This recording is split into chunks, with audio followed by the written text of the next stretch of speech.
Namaste and welcome to a Review Your Progress video on Sale of Goods Act. Goods under Sale of Goods Act refers to movable property. Goods to be manufactured, produced or acquired by the seller after making of the contract of sale is called future goods. The contract of sale is an executed contract. In an agreement to sale, the transfer of property in goods is to take place at a future time. An agreement to sale does not take place for existing and specific goods. In an agreement to sale, the buyer is not entitled to recover the goods from the official liquidator in case of insolvency of the seller. Goods under Sale of Goods Act refers to movable property. Goods to be manufactured, produced or acquired by the seller after making of the contract of sale is called future goods. The contract of sale is an executed contract. In an agreement to sale, the transfer of property in the goods is to take place at a future time. An agreement to sale does not take place for existing and specific goods.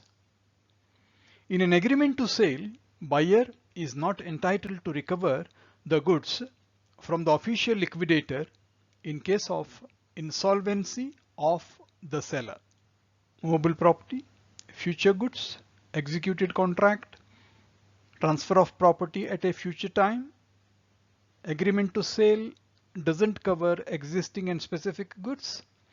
Agreement to sale doesn't give the right to recover the goods from official liquidator on insolvency of the seller. The Latin maxim nemo dat quod non habet means no man can pass a better title than he has. A condition is a stipulation essential to the main purpose of the contract.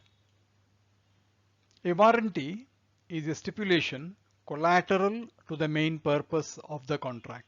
In a sale by sample, an implied condition is that the bulk shall correspond with the sample in quality.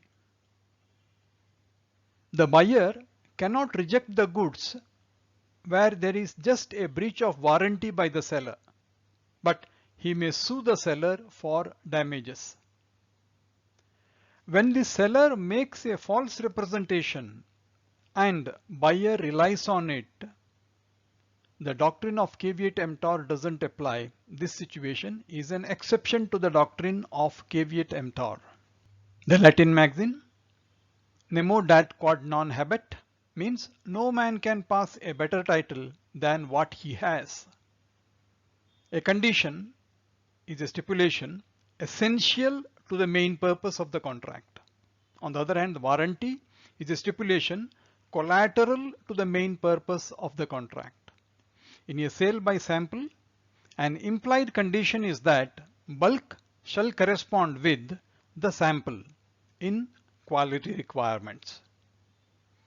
The buyer cannot reject the goods where there is a breach of only warranty by the seller, but he may sue the seller for damages. Where the seller makes a false representation and buyer relies on it, the doctrine of caveat emptor doesn't apply because it is an exception.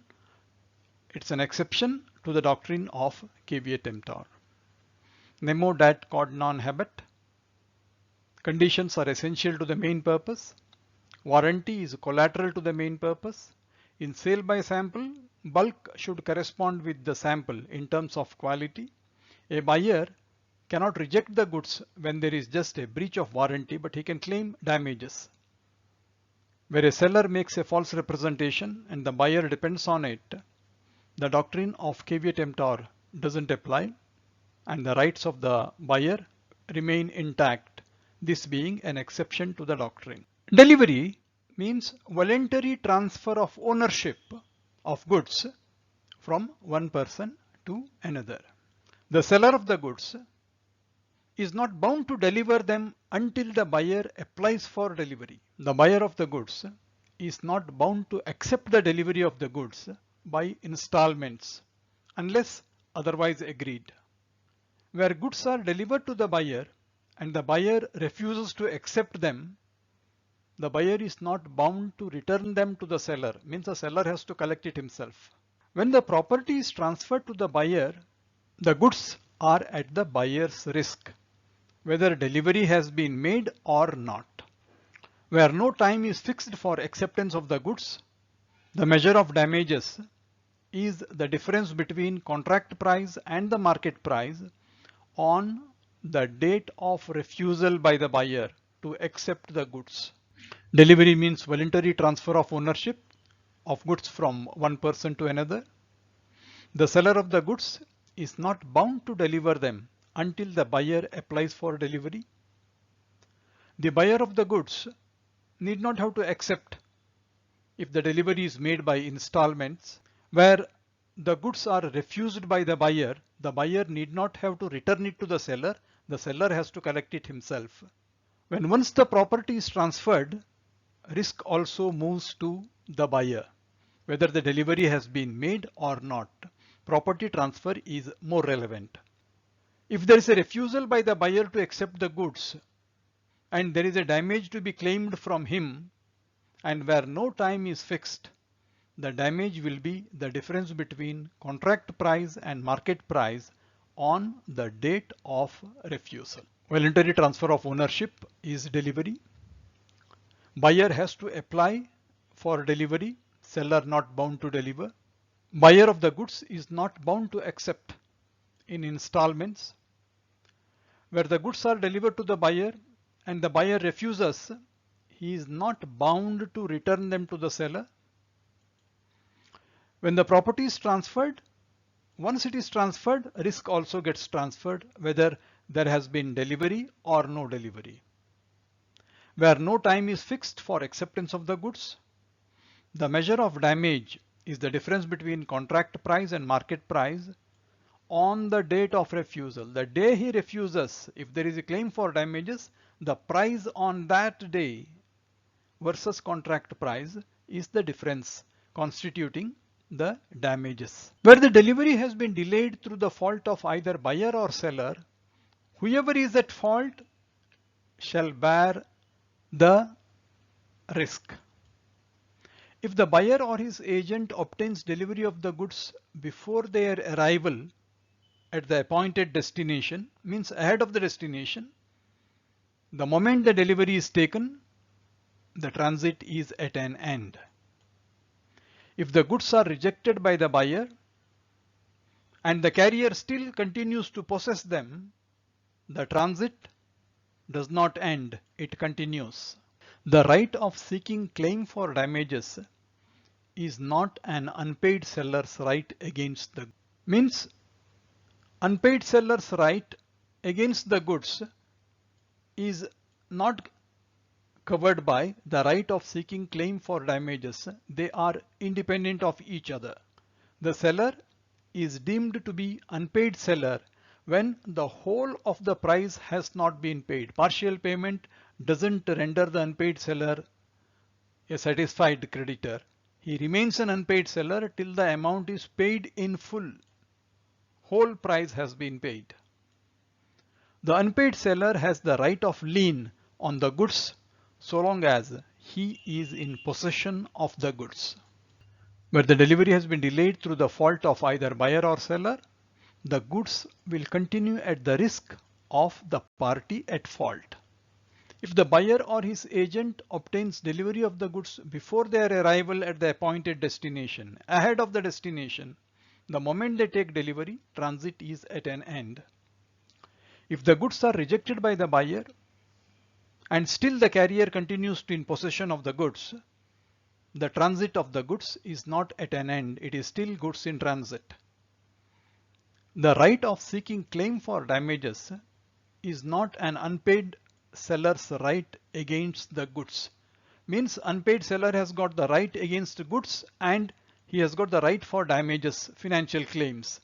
These two are two different claims. Whatever is against the goods is different from whatever his claim for damages. The seller is deemed to be unpaid seller when the whole of the price has not been paid. Even if they have paid 90%, they can still be continued as unpaid seller. The unpaid seller has the right of lien on the goods for the price while he is in possession of them. Right of lien and possession go together. If possession is lost, right of lien is also lost. This is the summary of whose risk the goods continue, when the transit ends, when the goods are taken delivery of before destination. If goods are rejected, if the carrier still continues, transit continues. Claim for damages and claim against goods are two different things, but they are concurrent. Whole of the price has to be paid to make a person a not unpaid seller. The unpaid seller has the right of lien only when he has got the possession. The contract of sale is not rescinded by mere exercise of right of lien. Contract of sale continues in spite of right of lien. Right of lien is the right to keep the goods in his possession by the unpaid seller. In an auction sale, the sale may be subjected to a reserved or set up price. A person who is employed by the seller to raise the price by fictitious bids is called, he may be a puffer or a buy bidder or a decoy duck, one of the three names. Damping is an illicit act of dissuading the purchasers from bidding or from raising the price by pointing out defects in the goods. It is a misinformation campaign to reduce the price of an item. The contract of sale is not rescinded by exercise of right of lien or stoppage. They both are two independent things. Contract of sale and the right of unpaid seller go simultaneously. Right of lien is the right to keep the goods in the possession of the unpaid seller. In an auction sale, the sale may be subjected to a reserve price or a set-up price. A person who is employed by the seller to raise the price by fictitious bids is called puffer, buy bidder or decoy duck. Damping is an illicit act of dissuading the interesting purchasers from bidding or from raising the price by pointing out defects in the goods. It's a negative campaign. Contract of sale and right of lien can go together. One doesn't cancel the other. Right of lien is keeping the goods in one's possession. Auction sale can be subject to reserve price. A person who is employed to raise fictitious bids, puffer or decoy duck or buy bidder. Damping is spreading information which is wrong about the products to make the purchasers not raise its price, and it is dissuading the intending purchasers against bidding at a higher level. Thank you so much. Thanks a lot.